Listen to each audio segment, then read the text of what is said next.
Can you hear me?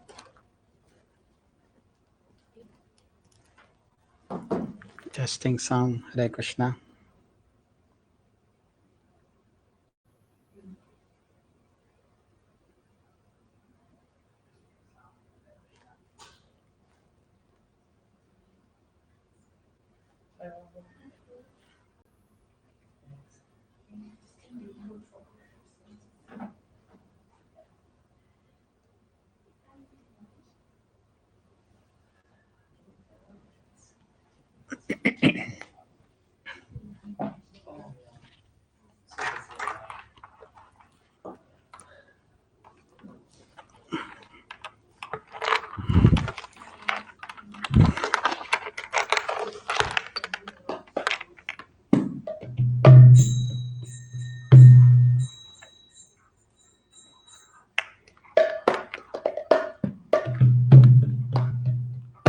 Jaya Radha Madhava Kunja Bihari Jaya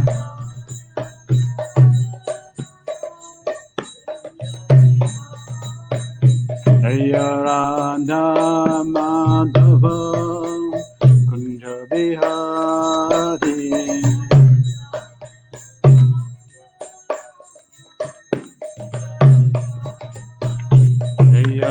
Gopi Janavallabha Giri Varadari Jaya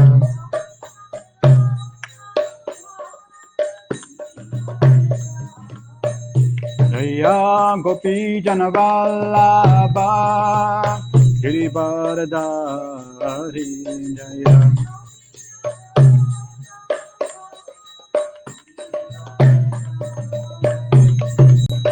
Yashodanandana Braja Janaranjana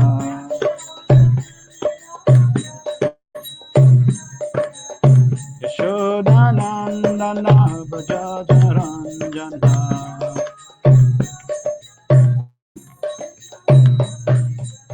Yamuna Teva Vanachari Yamuna Yamuna Teva Vanachari Yamuna Teva Vanachari Jaya Radha Madhava Kunja Bihari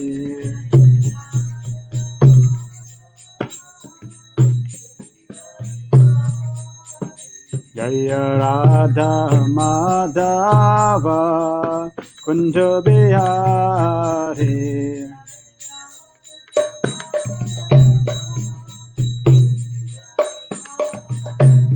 Hare Krishna, Hare Krishna, Krishna Krishna, Hare Hare, Hare Rama, Hare Rama, Rama Rama, Hare Hare, Hare.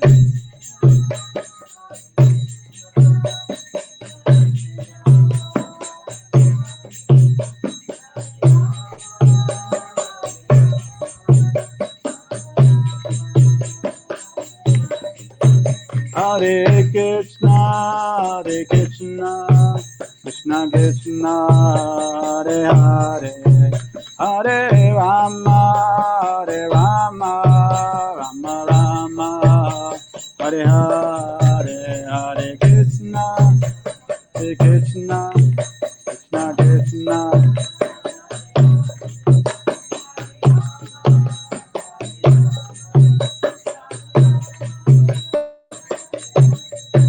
Hare Krishna,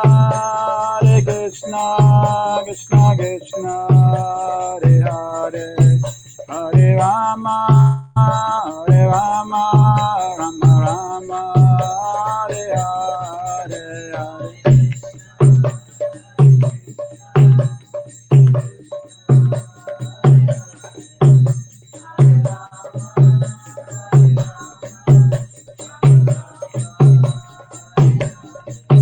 Hare Krishna, Krishna Krishna, Hare Hare, Hare Rama, Rama Rama, Hare Hare, Hare.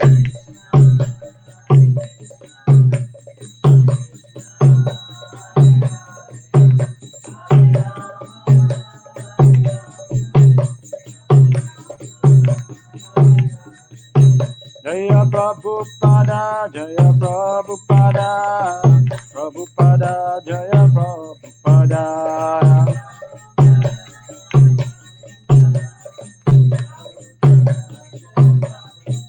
Jaya Jaya Prabhupada, Prabhupada, Prabhupada, Jaya Jaya Prabhupada.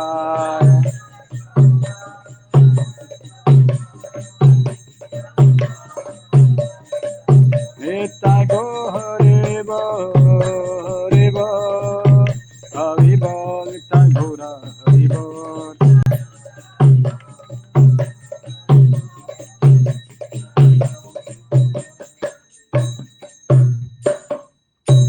Jai Shri Prabhupada ki Jai, Samaved Bhaktivinoda ki Jai, Bhakti Rasamrita Sindhu ki Jai, Jai Gopramanande.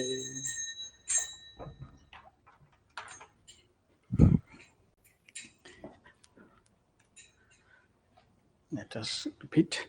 Om Namo Bhagavate Vasudevaya. Om Namo Bhagavate Vasudevaya. Om Namo Bhagavate Vasudevaya.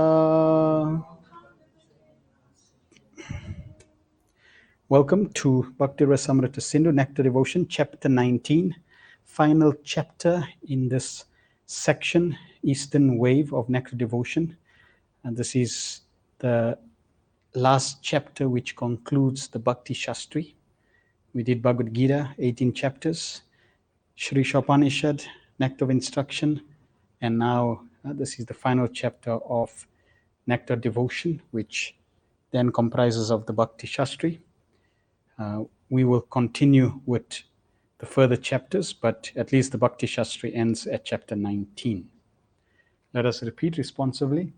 Nana Shastra Vicharaneka Nipuno Saddharma Samstapako Lokanam Hitakarino Tribhuvane Manyo Sharanya Karo Radha Krishna Padara Vinda Bhajana Nandena Mataliko Vande Rupa Sanatano Raghuyugo Shri Jiva Gopalako. Offer my respectful obeisance unto the six Goswamis, namely Shri Sanatana Goswami, Shri Rupa Goswami, Shri Raghunath Bhatt Goswami, Shri Raghunath Das Goswami, Shri Jiva Goswami, and Shri Gopal Bhatt Goswami, who are very expert in scrutinizingly studying all the revealed scriptures with the aim of establishing two religious principles for the benefit of all human beings. Thus, they are honored all over the three worlds, and they are worth taking shelter of because they absorb in the mood of the gopis and are engaged in the transcendental loving service of Radha and Krishna. Sri Sad Goswami Prabhu's ki jai. So, summary of all the different divisions. Nectar devotion here is described to be a ocean, Bhakti Rasamrita Sindhu, ocean of Bhakti Ras Amrita. And there are 4 ocean sides of the ocean: eastern side, southern side, western side, and northern side. We've covered at least up to chapter 18, which is, and today's chapter 19, which is the eastern side. So the eastern side has 4 waves. First wave was the introduction, Samanya Bhakti overview of devotional service. So that was introduction, and chapter 1.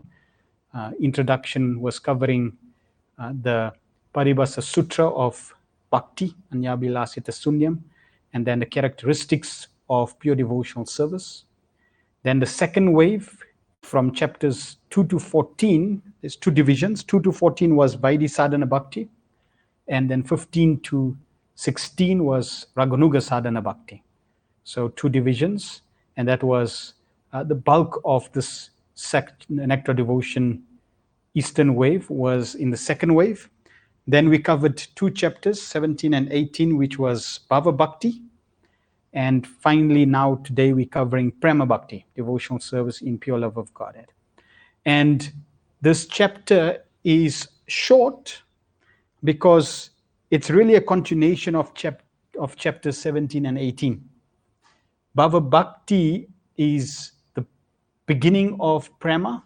So the characteristics that are described in Bhava Bhakti are the same characteristics that are in Prema Bhakti. Okay, it's just that they become more intense and they fully mature in Prema Bhakti. The Bhava Bhakti is compared to the sun ray, the initial dawn, and the full manifestation of the sun of love of Godhead is Prema Bhakti. Okay, so the characteristics that are applicable for someone in Bhava Bhakti are applicable for someone in Prema Bhakti. Like we covered, somebody in Bhava Bhakti, they don't waste a single second. Always engage in serving Krishna, thinking of Krishna, engage in devotional service. So that also is there in Prema Bhakti. Right. So Prabhupada begins chapter 19, which covers Prema Bhakti, the 4th wave of Eastern Ocean. The philosophical discussion of Prema is quite brief because Prema is simply the mature state of Bhava, and Srila Rupa Goswami has already extensively described Bhava. Bhava softens the heart, and Prema softens the heart completely. When Bhava deepens to the maximum, it is called Prema. Srila Rupa Goswami described Bhava as a ray of Prema. Both the sun and the sun ray possesses light, but there's a difference of intensity. Similarly, both Bhava and Prema possess ecstatic love of God, but it is not as intense in Bhava as it becomes at the stage of Prema. So basically recapping what I've described. Now the definition of Prema describes, basically 3 types of definitions are given of Prema Bhakti. When that Bhava softens the heart completely, becomes endowed with a great feeling of possessiveness in relation to the Lord, and becomes very much condensed and intensified, it is called Prema, love of God, by learned scholars. This is from Chaitanya Charitamrita. Okay, so here it's basically the maturity of Bhava. Bhava completely softens the heart. And we describe that soften means the heart moves very, very swiftly, spontaneously to anything related to Krishna. If one's heart is hard, very materialistic, then if you speak to someone about God, they'll not be interested. What to talk about speaking about Krishna? It's like not a subject. They don't want to entertain that subject. See, because their heart is moved by other things in the material world. So someone who at the stage of Bhava and Prema, as soon as you speak about Krishna, their heart is moved by that discussion. They love to hear about their beloved, naturally, because they're in love with Krishna. So their heart is very soft. Practically, everything that they see it in relation to Krishna, and therefore their heart becomes moved. and they have this very great feeling of possessiveness in relation to Krishna, which we'll describe a little. Then another definition, this is Srila Rupa Goswami's definition of prema bhakti, which he confirms with the following quote. In the Narada Pancharatra, it is clearly stated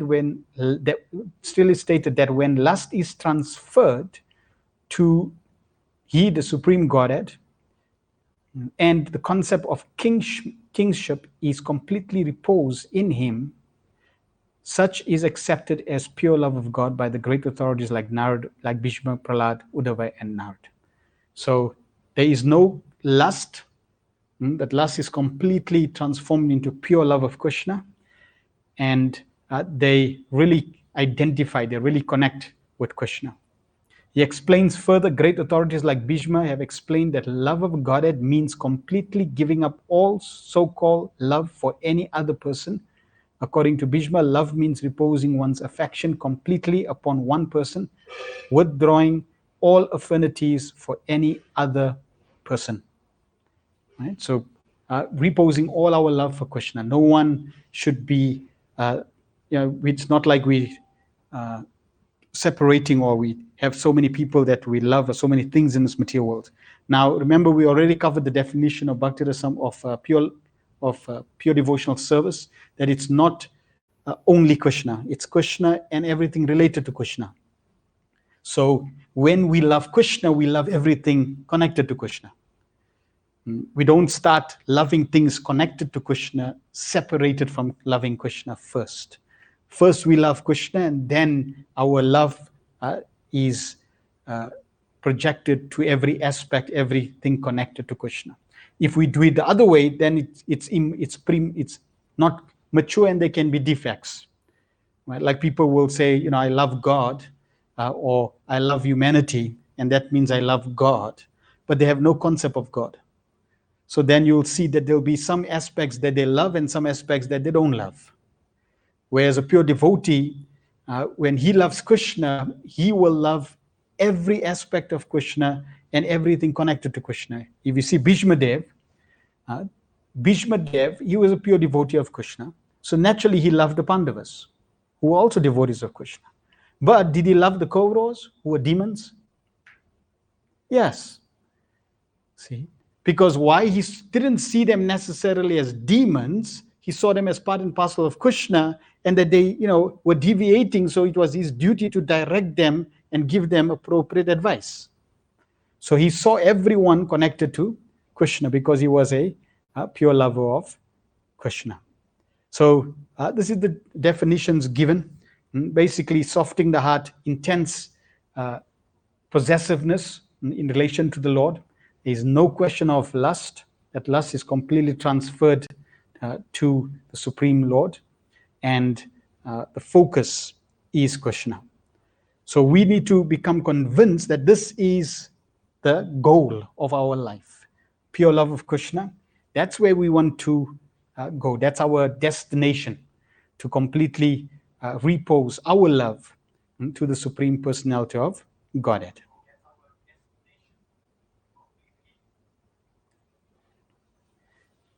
What would you do with these things? Eat it? Offer it to Krishna?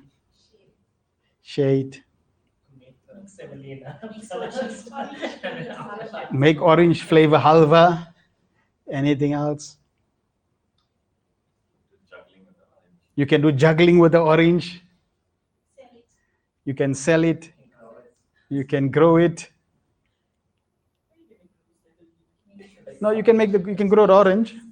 You can make orange juice.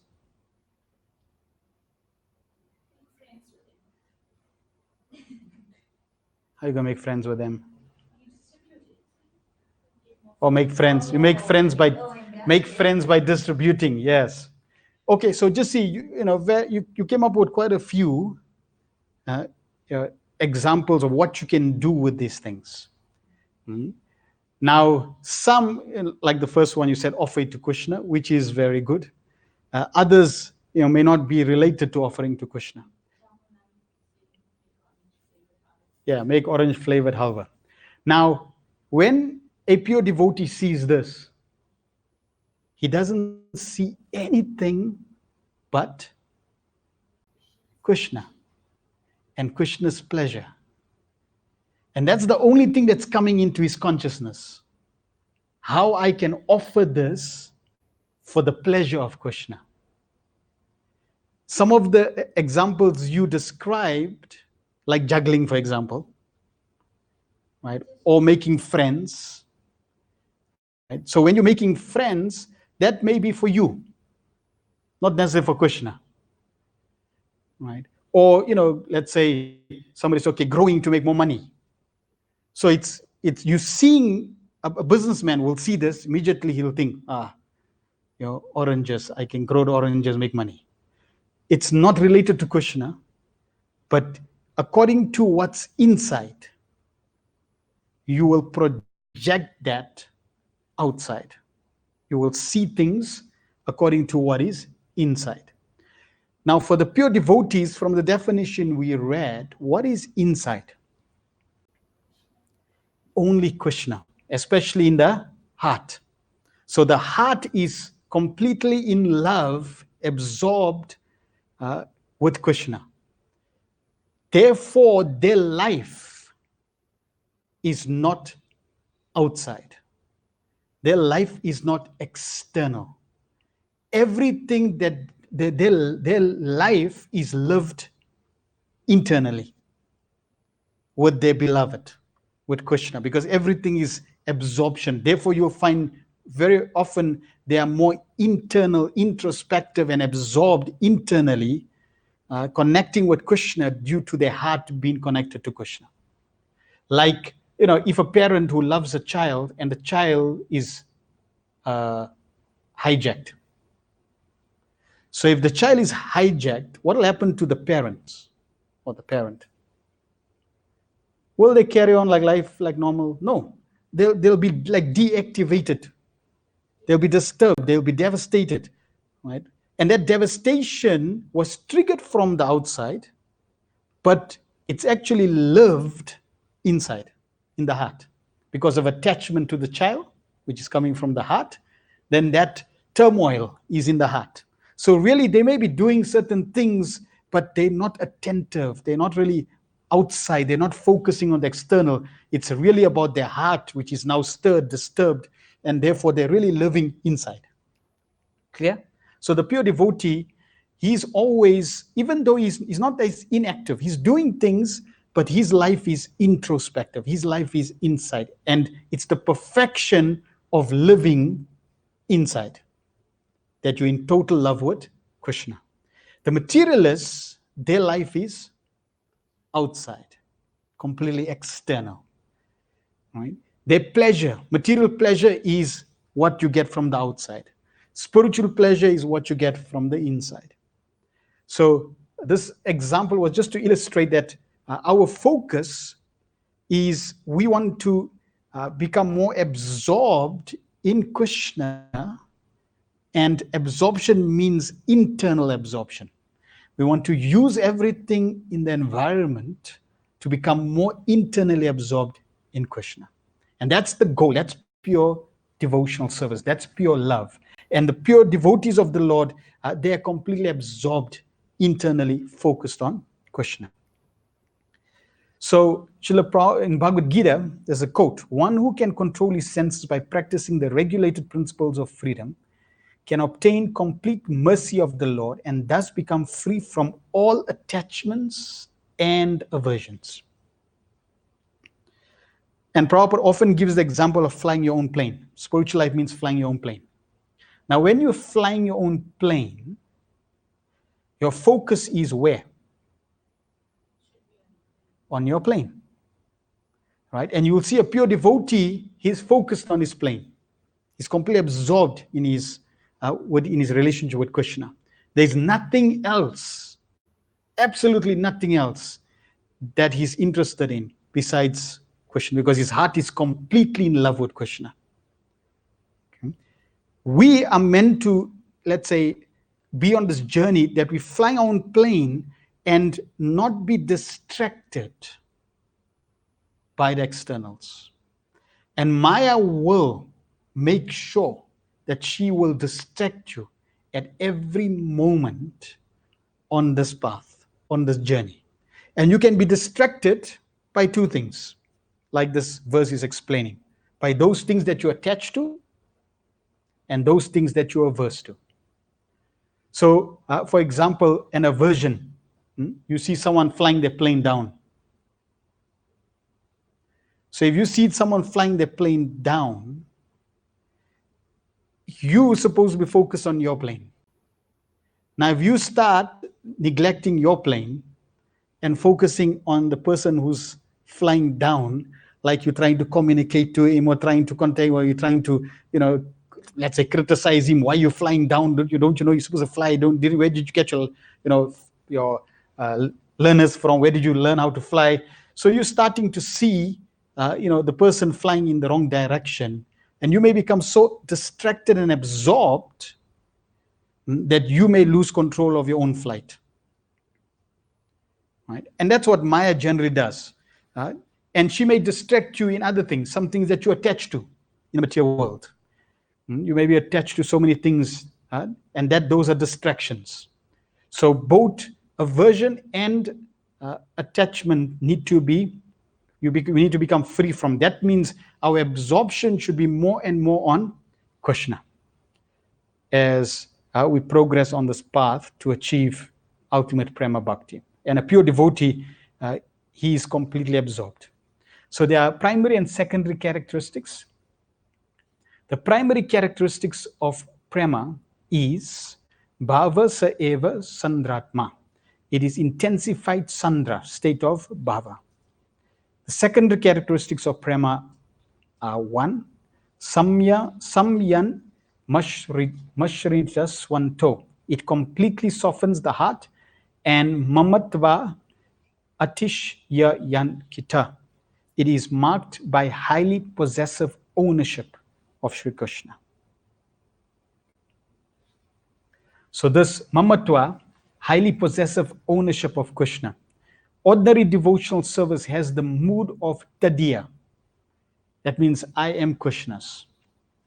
However, prema bhakti, however, has the mood of mamatva. Krishna is mine. So when we start to practice devotional service, the first aspect of devotional service is we surrendering to Krishna. That surrendering to Krishna means I am Krishna's. I'm surrendering to Krishna. I need to accept Krishna as my master. I'm the servant of Krishna. So that is tadiya. Right? And that's the first aspect that manifests, that I am Krishna's. Now, as this matures, I am Krishna's on the path from the time we start practicing, because in the beginning of devotional service, people need to realize who Krishna is. When they realize who Krishna is, then they will understand, oh, Krishna is the Supreme Personality of God. We are all servants. That means I need to surrender. So then that's the first step, first sign that yes, you're interested in Krishna. And that matures, that tadiya matures. Because even though I may accept I'm Krishna's, and I surrender to a representative of Krishna, but still you have your independence.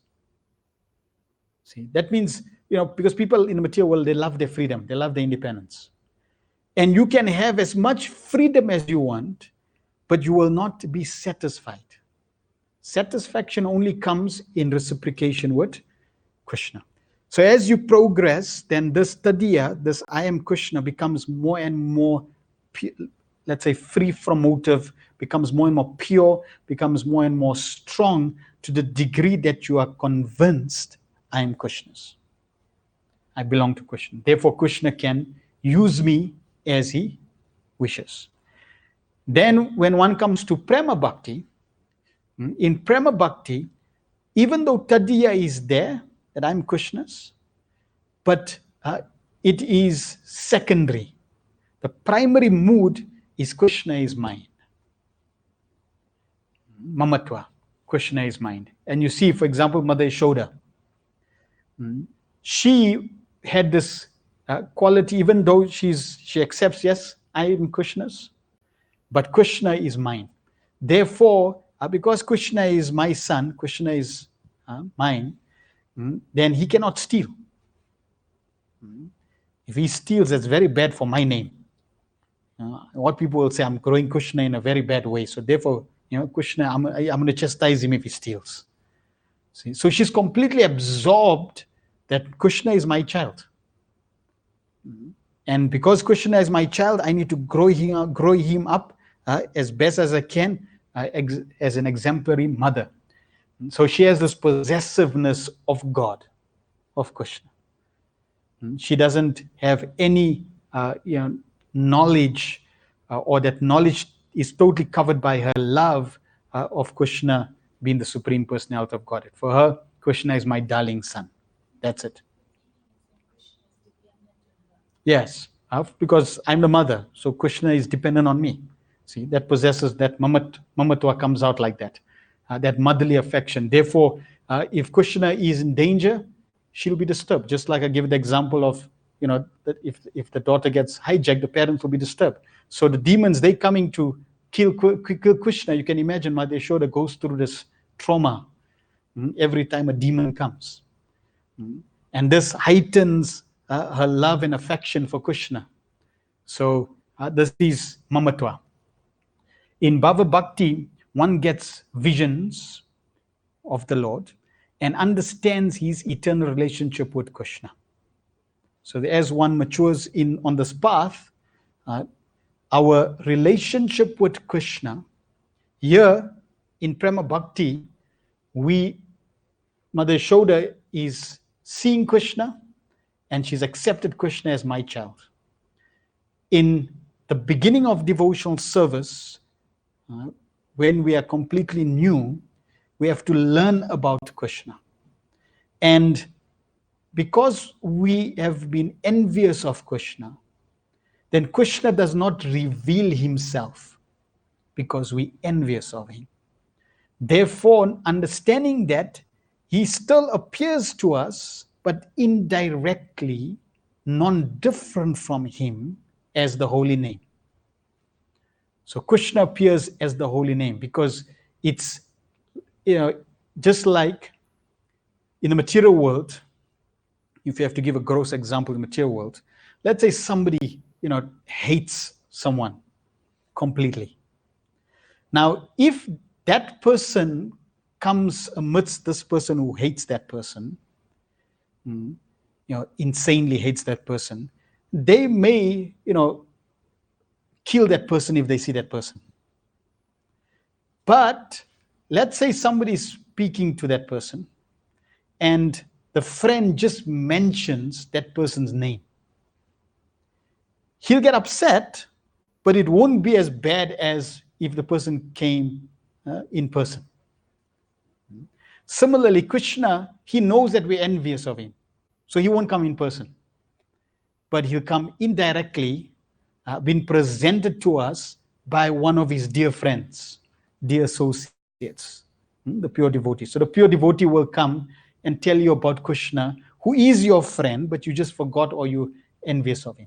And in this way, they give you the holy name of Krishna, and the holy name starts to associate, and you start associating with the holy name, and you start getting purified. And the holy name will start revealing as you become more attached to chanting, and the holy name begins to see that now you're not envious anymore. Then the holy name will start revealing first its form. Then it will start revealing. So you'll first see Krishna's form, then you'll Krishna's qualities, then Krishna's pastimes, and then at the stage of bhava, Krishna will start appearing in different ways that you'll get more and more attached to him, and he'll also reveal your relationship with Krishna. So this happens in the stage of bhava. However, in prema bhakti, one actually enters the Lord's pastimes in one's eternal spiritual identity, overwhelmed with the mood that Krishna is my son, or Krishna is my friend, or Krishna is my lover. So that's the maturity of our life. And we need to understand that this is actually the goal. Now, in relation to mamatva and tadiya, in the spiritual world, this quality of mamatva and tadiya is also there in different associates of Krishna. So, for example, it's described in Chaitanya Charitamrita, Radhavani is grown up and her character is equipoised. She is always deeply absorbed in ecstatic love and always feeling in the mood of a left-wing gopi. So Radhavani, she belongs in a group of gopis called the left wing.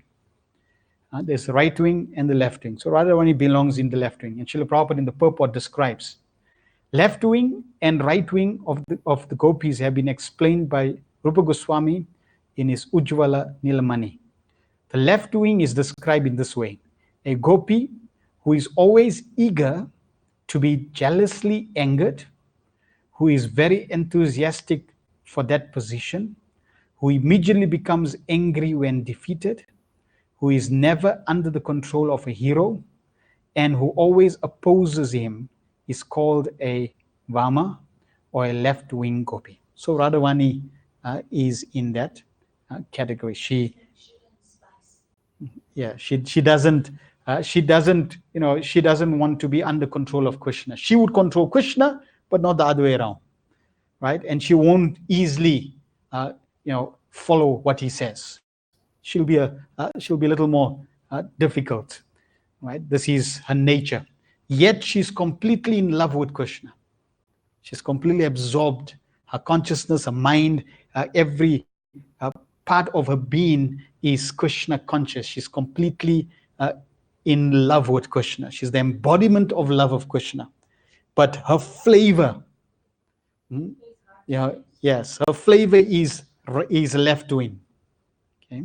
Then Rupa Goswami describes the right wing gopis in this way: a gopi who cannot tolerate womanly anger, who speaks suitable words to the hero, to Krishna, who is satisfied by his sweet words, is called Dakshina, or a right-wing gopi. So Chandravali, she falls in this group, right? And she's very pleasing to Krishna. She'll say nice things to Krishna, whereas Radhavani, she'll give some chili sauce to Krishna, right? Yes, a yes gopi. So you'll see, in the material world, you'll find both, relationships are there, because they perverted reflections of the spiritual world. So even in the spiritual world, the perfection of all relationships exists in the spiritual world for the pleasure of Krishna. See? And in this way, you find that the dynamics of love is amplified. And as we go through the further chapters of Nectar Devotion, you will see that even though this is the goal, prema bhakti, but prema bhakti has different stages. And prema bhakti also has different features that you could say stir up. They sweeten, they heighten, they create different flavors. Like you can have sweet rice, which you can compare to pure love of Krishna. Then you can put camphor, you can put saffron, you can put black pepper, right? You can put almonds, or you can put a combination of that. So you can create different flavors like that. So in the spiritual world, these different flavors are there. But they all have this complete absorption and complete possessiveness of Krishna. For Srimati Radhavani, Krishna is hers, nobody else's. And if Krishna decides to go somewhere else, she can get upset and she can chastise Krishna, become angry. Question.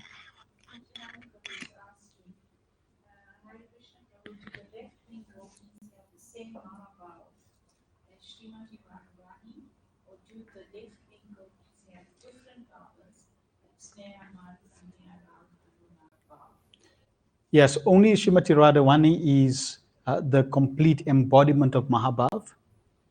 And the others, they will have different degrees of that love and different intensities of that love. But it's described that Srimati Radhavani, she has the highest complete manifestation of the highest level of Mahabhav. So no one compares in devotion, which is on the highest level, Mahabhav, than Srimati Radhavani. And we find Sri Chaitanya Mahaprabhu, he came to relish that highest level and also distribute that.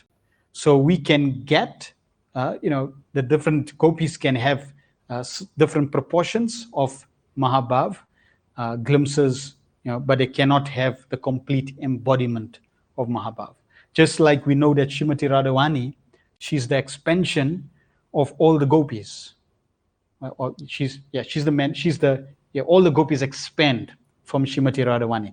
So all the qualities that the gopis have are coming from Srimati Radhavani. And Radhavani is the embodiment of all those qualities. But she doesn't display necessarily all the qualities in the pastime. She allows her expansions to display and serve Krishna, because really all the gopis are not separate from Srimati Radhavani. They're actually manifestations. So really they're all serving Krishna for the purpose of pleasing Krishna. It's not, even though it seems like they're competing, like Chandravali, but actually they're all expanding from Srimati Radhavani for the pleasure of Krishna. The point that Srimati Radharani is the only one who's a complete embodiment can be understood if one recollects that in the Maharas Leela, even though 60 million gopis were present, Krishna chose this gopi. Yes, because she's the highest.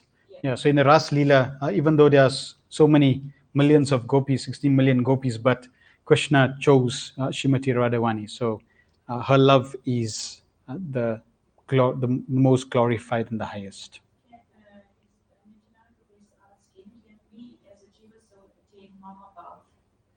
So depending on one's intensity, what to talk about, even Mahabhav, even just to come to this level of prema is an extremely exalted level. In fact, we already read Prabhupada making these statements in the purport, that even to come to the stage of bhava is a very, very exalted level. It is not, Prabhupada writes in the purport, it is not cheap, right? It can be achieved, but it is not easy. It requires serious dedication and absorption. And as I explained, one cannot be distracted by anything in this material world if one really wants to get pure love of Krishna. The material world will present millions of obstacles, the good, the bad, the ugly, those that we attach to, those we're not attached to, those that we like, those that we dislike. But to really be qualified to get this type of love requires mercy. And that mercy means one is seriously attached to Krishna, so that mercy can come, descend. And yes, then according to our intensity and according to how Krishna wants to reciprocate, Krishna can give. Remember, our goal is not really what level I want to achieve. Our goal is simply, how can I please Krishna? So for example, Hanuman, is Hanuman interested in Mahabhav? No. He wants to be a servant of Lord Ramachandra. That's all. He's not interested in higher levels of rasa and levels of prema. No, he's happy. He's in love with Lord Ramachandra. He wants to serve. He wants to become internal servant. So like that, depending on our relationship, if our relationship is on whatever level, and when we achieve that level, we'll be completely, totally satisfied.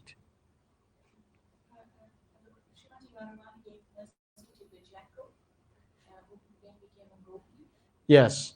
So there's a pastime, we won't go into the pastime, but there's a pastime of Radhavani giving mercy to a jackal. So the jackal, was a animal, yet Srimati Radhavani displayed compassion to this jackal and made this jackal into a gopi. So according to the mercy of Radha and Krishna, they can bestow their mercy according to their free independent, sweet will, and we can then achieve prema bhakti. So 2 ways to achieve prema. There are 2 ways to achieve prema: by maturation of bhava and by the Lord's extraordinary mercy. Right? So prema can be achieved by practicing bhava bhakti or by mercy. Which means if Krishna just decides, okay, I want to give you pure devotion, done. You don't need to practice, you don't need to do anything, you don't need to chant Hare Krishna, you got love of Krishna.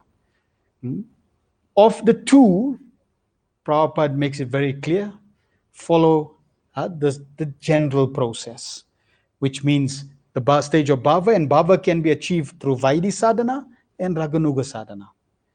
Okay, so prema arises from maturation of bhava. There are 2 subdivisions of prema arising from bhava: Vaidhi bhavato, prema arising from bhava achieved through Vaidhi sadhana, and Raganugya bhavato, prema arising from bhava achieved through Raganuga sadhana. So ultimately, for us to achieve prema bhakti, we want to go through the process of sadhana bhakti. That means we want to understand all these different chapters we covered from 2 to 14, the different rules and regulations, understanding the characteristics of pure devotional service, trying to become free from motive, trying to become more absorbed in hearing and chanting about Krishna. Basically, we want to become Krishna-tized, 100%. We want to become mad after Krishna. We want to become insane after Krishna. That's basically the objective. With mind, body, and words, everything and anything should be about Krishna. So that's the objective. In the material world, everything and anything is about sense gratification, how I can enjoy. So spiritual life is all about Krishna, and that's generally the path. So if you follow Vaidhi sadhana bhakti, then according to our disciplic succession, we will then become absorbed in Raganuga sadhana bhakti, and then become perfected in bhava bhakti, and then achieve prema. And while we're doing that, if Krishna decides on his own free will, okay, I like you, let's go, then you can also achieve perfection without even practicing any Vaidhi sadhana. But generally the best process or the safest path, Prabhupada says, is follow the rules and regulations and develop. And this is an example of someone who achieved bhava through sadhana bhakti, Vaidhi sadhana. A devotee in the course of executing the regulated principles of devotional service develops his natural Krishna consciousness. So in the beginning, it's not natural, in the sense that you have to apply some force, right? Nobody just gets up for Mangal Arati like, wow, thank goodness, I hate sleeping. I want to be up and serve Krishna. Nope. Especially during winter, you want to stay longer. And then you have to say, no, I need to get up. So there has to be some force. You have to preach to your mind, right? So in the beginning, it's like forcing. But when you understand that this is the goal, we want to be with Krishna, we have to be with Krishna to be fully satisfied. Then as we practice, it slowly becomes more and more natural, to the extent that what we were previously attached in the material world now becomes more and more difficult to embrace. Like some people, if they were eating meat and now they're vegetarians, and if somebody is eating meat next to them, they can't stand the smell, they can't stand the environment, yet they themselves were eating meat. See, so when they were covered, then it was no problem, they were happy, with eating meat. Now as they got purified, that same environment becomes distasteful. So like that, as you progress in Krishna consciousness, material life, material world will slowly become more and more distasteful. At the same time, a devotee doesn't become, he doesn't have a artificial type of negative approach to the material world. He sees the material world as a facility to please Krishna by bringing people to his lotus feet. So he uses the material world and for Krishna's pleasure. He doesn't, even though he knows it's not a fit place for a gentleman, he knows it's the best place to serve Krishna and to please Krishna. Yes, attraction and aversion is the same side, different sides of the same coin. So whether one is distracted from the material world or attracted to the material world, it's the same thing. Ultimately, we want to be attached to Krishna. And thus, being softened at heart, he chants and dances like a madman. While performing chanting of the holy name of the Lord, he sometimes cries and sometimes talks wildly. Sometimes sings and sometimes, without caring for any outsider, dances like a madman. This verse, Srimad Bhagavatam 11-40, shows that constant practicing the regular principles of devotional service, Vaidhi, can arouse bhava. So it's really about constant practice.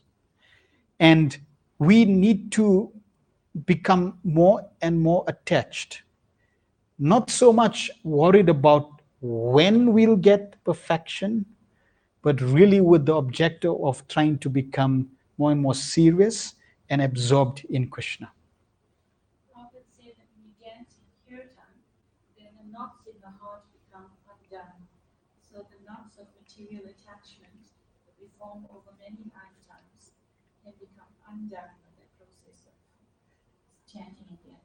Yes, by chanting and dancing, Prabhupada says, by chanting and dancing, the knots in the heart becomes loosened. All the knots, the billions and trillions of lifetimes that we've come to the material world, which you could consider each lifetime is like another knot, and another knot, and another knot, and another knot. So we really knotted completely. Yes, and not Navaratri dancing, but Krishna Kirtan. Now, here it says, following the principles or practices of Vaidhi sadhana. That means we already covered chapters 2-14, which describes the practice which you embrace will revive bhava. No other practice which you can conjure up, concoct, will revive bhava. See, it has to be authoritative. Just like if I want to go to India, I want to take a flight to India, right? I need a ticket. So I have to go to the airline and buy a ticket to Durban to get to India. Correct?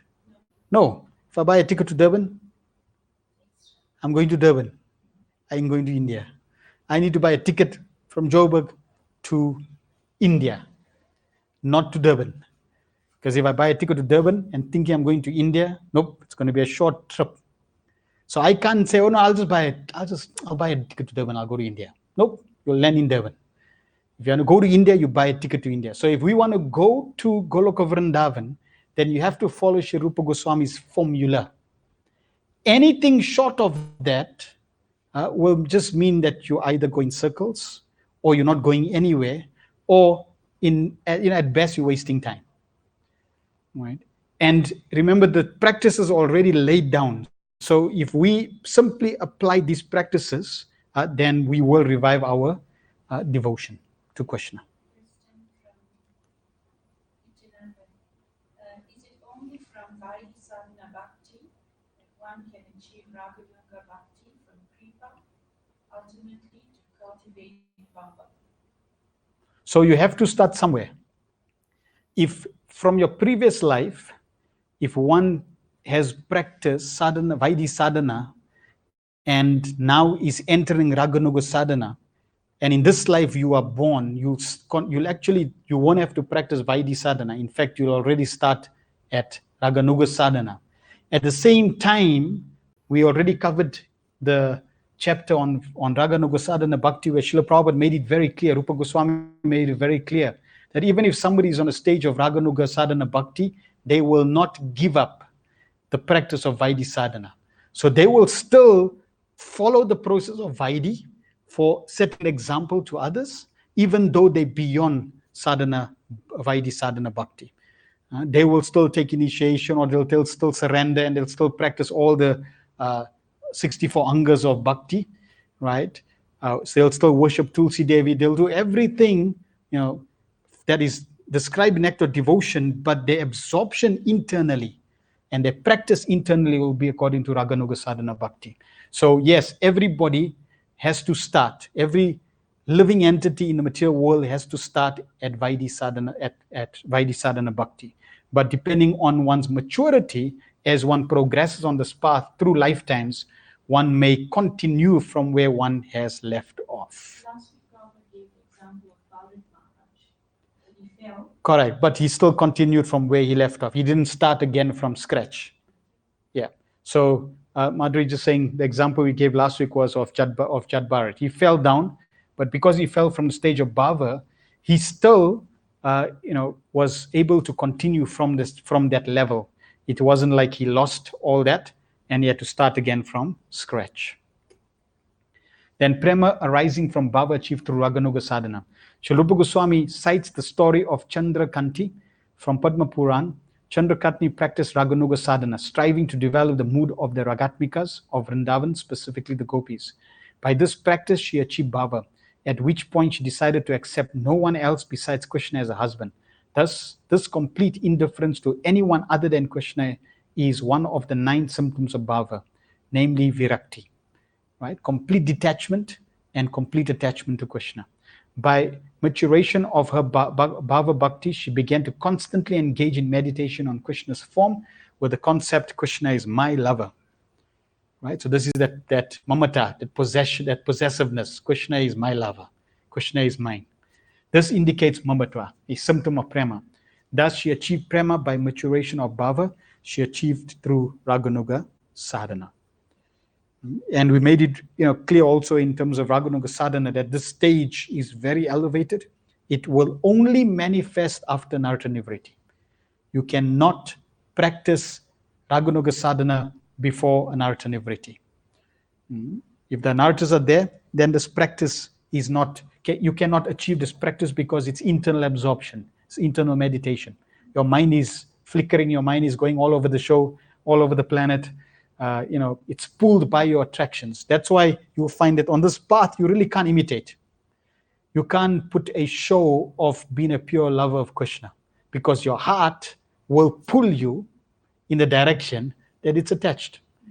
You'll see in so many cases are there, right, of saintly people in all different societies. These people present themselves as saintly only to find out that they're either breaking the principles with some of their women disciples or child abuse, certain cases. That just shows that there was an external display of being saintly, but the impurities in the heart eventually take over and come out. So our first objective is really Chetodarpana Marjanam, purify the heart.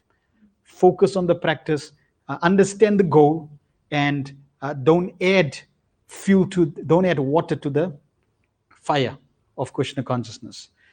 Don't dampen the fire. You want to inflame and intensify the fire of Krishna consciousness, which will burn the Naratas. And then when the purity manifests, or when that love manifests, then these things will automatically, naturally flow. Prema achieved by extraordinary mercy. So this is the other way.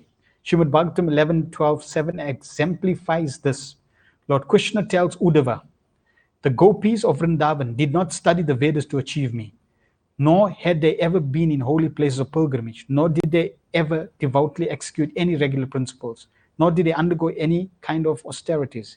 It's simply by my association that they have attained the highest perfection of devotional service. So it's an example of Krishna bestowing his mercy, causeless mercy, just because.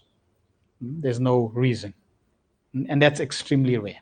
Kristen, Nityananda Prabhu is asking, does the Vara gopis, the exalted ones, example Ananda Manjari, have to associate with the Varishta gopis, the most exalted example, Lalita Sakhi, to still cultivate bhava in Nitya Lila?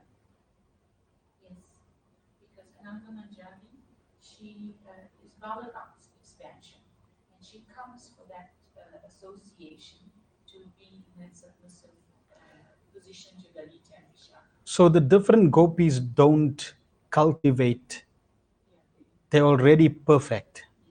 It's not like they are, the different types of gopis are now practicing to cultivate their types of levels of devotion. No, they're already perfect. They are eternally perfect in the spiritual world, and they don't practice. In the spiritual world, there is no practice. This practice is only happening in the material world, on the ground here. There is perfection. So the different gopis will associate according to their levels in service to Krishna, according to Radha and Krishna's desire. In the material world, that may also be displayed according to the disciplic succession in terms of service in the mission of Lord Chaitanya. So you will find in the mission of Lord Chaitanya, certain associates are subordinate to specific associates because of the eternal relationship in the spiritual world. You find, for example, the Goswamis, they were subservient to Ramananda Rai and Saurabh Damodar, because Saurabh Damodar, Ramananda Rai are Lalita and Vishaka. Therefore, in the spiritual world, there is that subservience, that servant attitude is there, right? So in the spiritual world, there is no question of maturing or manifesting any level of devotion. They are all pure, and they already have their levels, and according to their eternal service position, they are serving in that attitude.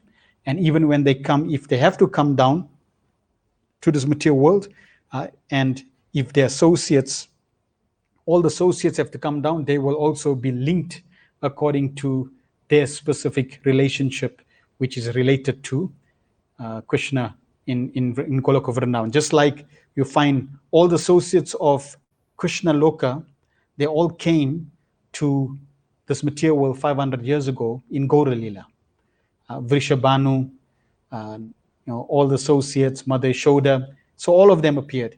And even the majority of them appeared as male forms, but wherever they appeared in relation to their relationship in Goloka Vrindavan. Two types of prema. There are two types of prema bhakti. Mahatmya Gyan, prema mixed with knowledge of the Lord's majesty, and two, kevala, unmixed pure prema.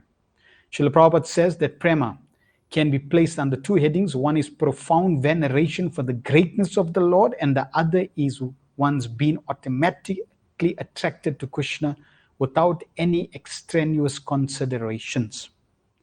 So if you look at the Srimad Bhagavatam, the first 9 cantos of the Srimad Bhagavatam is trying to present this knowledge, profound veneration of the greatness of God. So one is to know God, and then the other is to know Krishna's Godhood. How powerful is he? How great is he? Right? A lot of people, they say, I know Krishna, but they don't recognize his greatness. Srimad Bhagavatam, 9 cantos are revealing Krishna's greatness. Every single canto. Therefore, Prabhupada makes it very clear that we have to systematically realize all 9 cantos. Why? Because as you realize all 9 cantos, you will realize more and more Krishna's greatness. The more you realize Krishna's greatness, what will happen to you? The more you'll realize you Krishna's servant. Because the more you realize how great Krishna is, the more you become insignificant, and you understand your position as part and parcel, and then you begin to surrender to Krishna. So then that tadiya, that I am Krishna's, that begins to manifest. Right? And then when one comes into the 10th canto, now the Bhagavatam is revealing those who have this kevala, this pure devotion. Right? Like these coward boys here you see, they have no concept of Krishna's greatness. They're in love with Krishna to such an extent they're not worried about Krishna's greatness. In fact, when Krishna does great things, they thank Lord Narayan. They say, oh, my Lord Narayan, so wonderful. Thank you for using Krishna and empowering Krishna to kill the demons. You're using our friend so nicely. Thank you. See? So for them, Krishna, he's our friend. He's not God. And they have this knowledge, this Mahatmya Gyan is not there. Now, those who have this Mahatmya Gyan, if they only have this Mahatmya Gyan, then they can go to Vaikuntha. Right? Or you can go to Dwarka. Because in Dwarka you accept Krishna's majesty. Krishna is the king.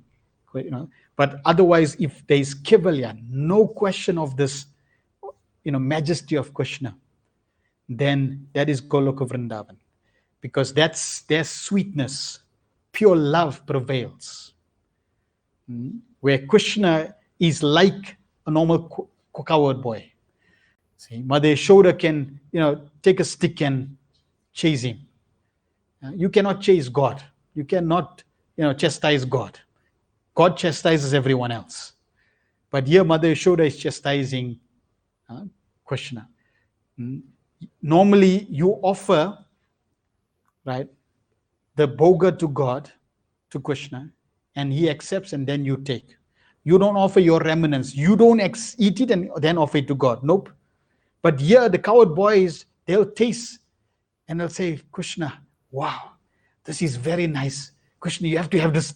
Please, you have to have this. See? So for them, is no question of God. And that's why even Brahma was confused. He was bewildered, baffled.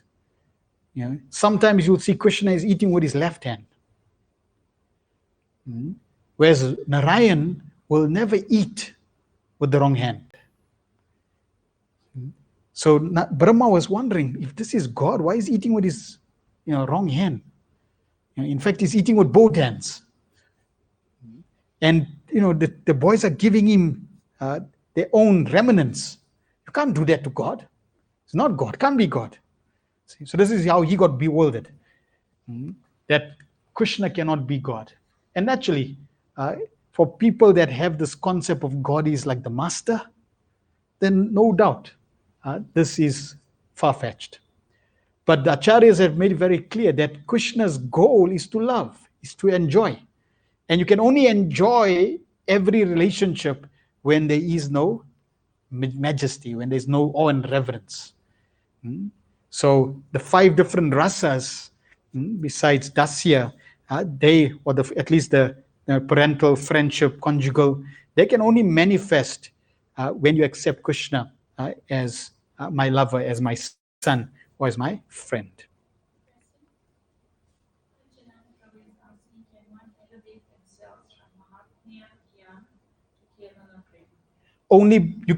Can one elevate oneself from Mahatmya Gyan Prem to Kevala Prem? Yes, only by the mercy of a pure devotee who's on a level of Kevala Gyan, Kevala Prem.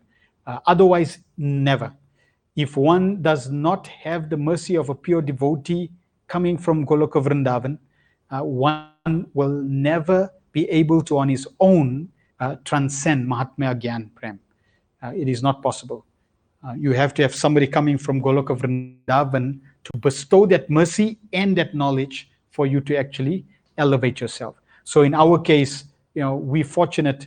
Srila Prabhupada is coming from Goloka Vrindavan, and therefore, by his mercy, he's giving us the knowledge through the mercy of the Goswamis like Rupa Goswami, and we have the blessings, we have the mercy.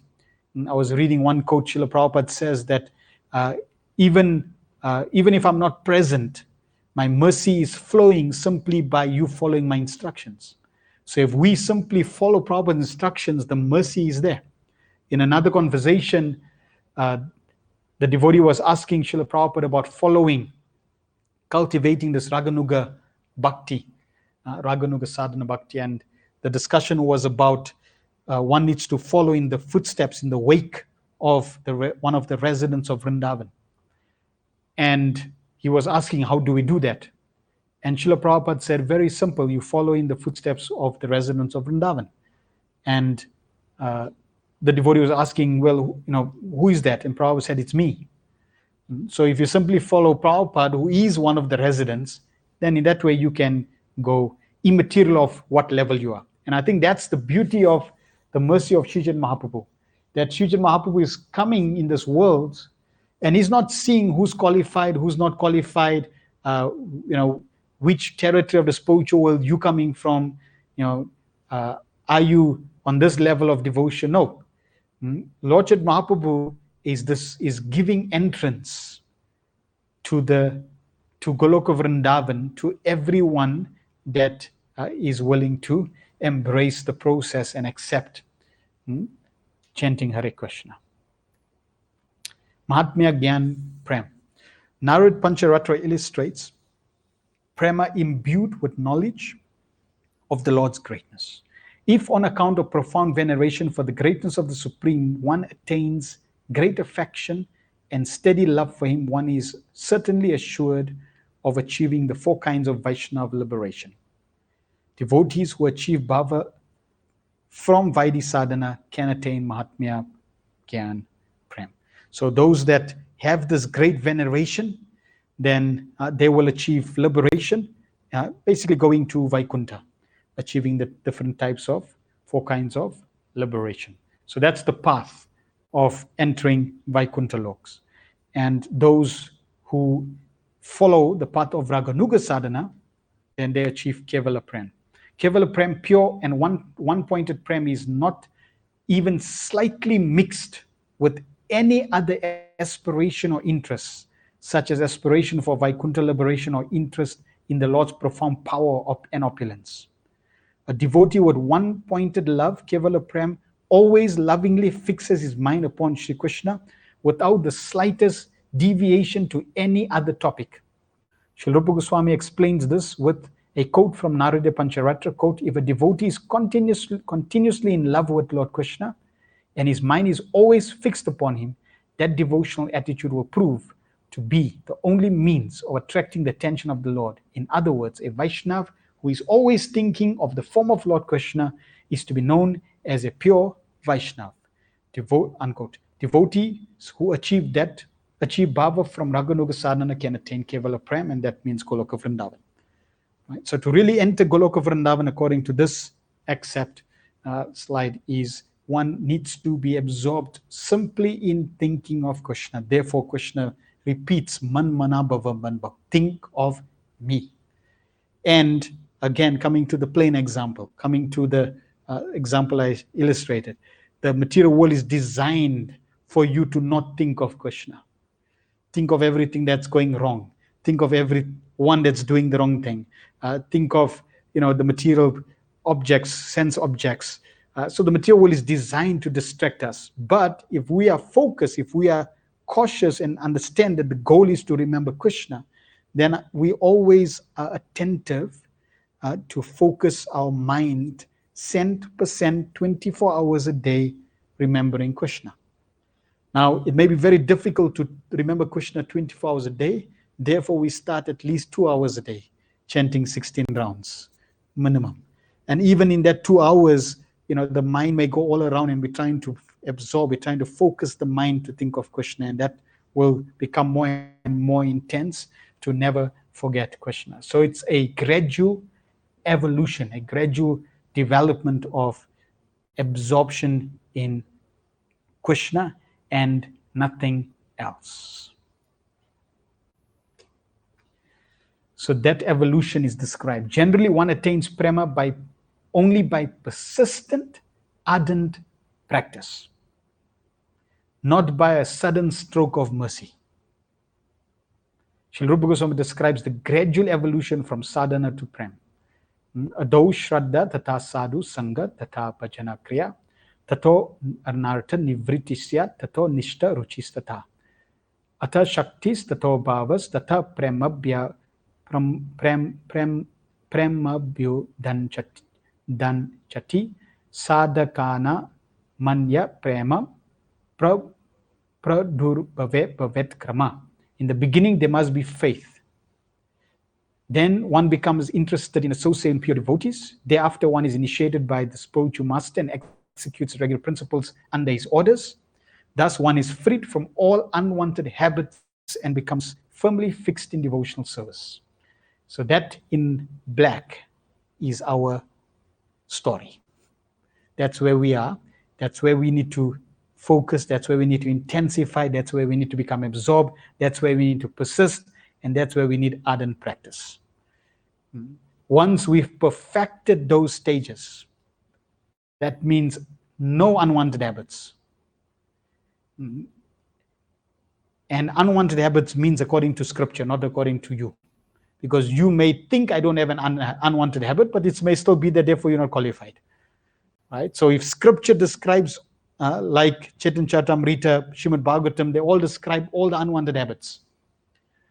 So every unwanted habit needs to be completely nullified. Then only, it says there in red, thereafter, one develops taste and attachment. This is the way of sadhana bhakti, the execution of devotional service according to regular principles. Gradually, emotions intensify. And finally, there is an awakening of love. This is the gradual development of love of Godhead for the devotee interested in Krishna consciousness. So it's gradual. Therefore, one has to persist. Right? It's not going to be overnight. And because it's gradual, then there is a chance of deviation and there's a chance of being distracted. Therefore, one has to shield. And you'll see that is why Prabhupada, in many of these statements, he says one should associate with pure devotees. Because if you associate with pure devotees, then the focus is Krishna. The focus is glorifying Krishna, hearing about Krishna's pastimes, nothing else. We're not interested in being policemen. We're not interested in, fault finding. We're not interested in Gramya Katha. We're not interested in demigod worship. We're not interested in any other distraction that is there in the material world.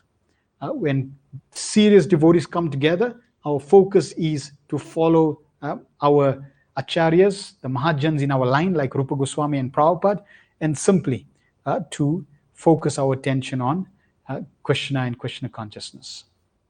And that's how we eventually progress, bhavat krama, by gradually going through the stages.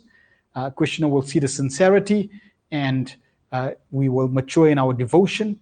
And one day, that seed of devotion will mature into a bhakti creeper, into a fully fledged plant.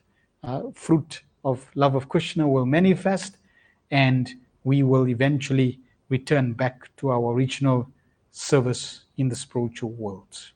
So that's the journey that has been described in Bhakti Rasamrita Sindhu.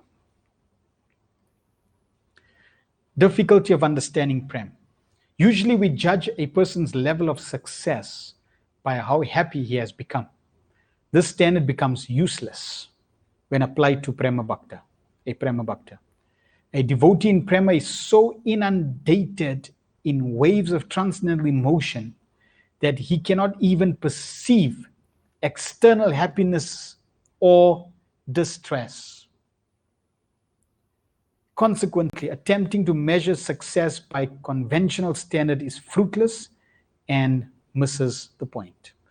So the pure devotee is so absorbed, he's not distracted by the sense pleasurable objects or those that give distress.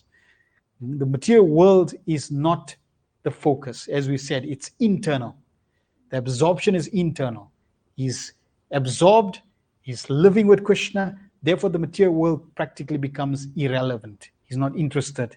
And he knows that if he focuses on external, he's going to now basically deviate his focus and absorption in Krishna. So he's really focused internally and emotionally internally. It reminds me of a statement that I once heard, that one should not try to know the mind of a pure devotee. Yeah, one should not know the mind of the pure devotee because you can't. His mind is completely absorbed. One time they took a picture of Srila Prabhupada, and the devotee showed Prabhupada the picture, and he said, "Prabhupada, you look so sad." Prabhupada said, "That was the most ecstatic time of my, of that at that time when you took that picture." See, so externally you can, you can't really make out, a pure devotee, because it's an internal connection with Krishna, in love with Krishna. Quote, "My dear Supreme Goddess, you may know from me that anyone who has developed the ecstasy of love for the Supreme Personality of Godhead and who is always merged in transcendental bliss on account of this love cannot even perceive the material distress or happiness coming from the body and mind." So if we are able to perceive and experience with our body, mind, and senses the material happiness and distresses, means we're not on this level of pure devotion. We have a long way to go, right? Just see what attracts you or what distracts you in the material world, whether it's on Facebook, right, or notebook, or any book, doesn't matter. See what distracts you. If that distracts you, means that's where your heart is. We need to become absorbed like the residents of Vrindavan on Radha and Krishna. That's all, completely absorbed. And when that absorption becomes more and mature, you will see that you become less and less distracted to sense objects and the distractions or distresses of the material world, to such an extent that even when there is pain that you're supposed to experience from a physical level, you'll not experience it. And the classic example is Prabhupada leaving this world. Even though he had no no flesh, the skin was touching his bones, and that should have been excruciating pain. Prabhupada was completely absorbed in Krishna consciousness. Okay? He was on a transcendental level. He was in another plane, where somebody who is not would be screaming in agony. So our goal, in our own little way, to try to at least move on this path is try to become more and more absorbed in Krishna and less distracted by the material nature. And if we find that, yes, the material world with its pleasure and pain is really, an ocean, and it's really creating a turmoil, will then become more absorbed in the holy name. Take shelter of the holy name, become more absorbed in the holy name, become more serious in one's practice of Krishna consciousness. Because you cannot cut corners on this path, you cannot cheat, you cannot bribe, you can't pull strings, you can't do anything other than go through the process of the 9 stages of devotional service. And that is there because really it's a question of becoming serious and purifying one's consciousness. So I am going to play a video clip, and this video clip is a narration of a coward boy who witnessed Krishna and Krishna's interaction with Kaliya. Now, as we listen to, hopefully online they'll be able to hear it. If you are not able to hear it online, we'll post the clip later on. But for those that are here and those that can hear, try to just hear the description, because it's described when we hear the pastimes of Krishna, then it purifies the heart and it makes us more qualified to enter into these pastimes. At the same time, by hearing the pastime of Kaliya, because Kaliya, each pastime has specific anarthas and just that's related to them. So just by hearing the different pastimes of Krishna, they remove those anarthas. So Kaliya's anartha is that Kaliya wanted to poison the whole of Vrindavan. That means someone that wants to poison the minds of innocent devotees, or even generally poison the minds of devotees, that's the mentality of Kaliya. right? And for those that do that, you get banished out of Vrindavan. You don't get access. So by hearing about the pastime of Kalya, if we have that defect, then that defect becomes purified. But this is written by one of the pure devotees of the Lord, and just try to hear. It's very descriptive. This Gopa who witnessed this pastime, he's naturally late, and he comes home late, and his mother is waiting with a stick. Okay, so, and the devotee that's going to present this also, it's appreciate the devotee, how she memorized the dialogues. Yes, she was one of the best actors. So I don't know if it's her, but it was said. So just listen to this, and we'll. So the scene is mother is waiting with a stick because the Gopa is late, and the Gopa now comes and addresses the mother. Right, the sound should be okay. Oh, I will need to.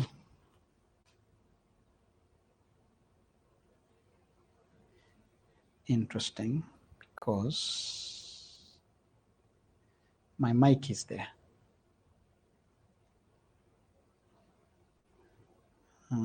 Give me 1 sec.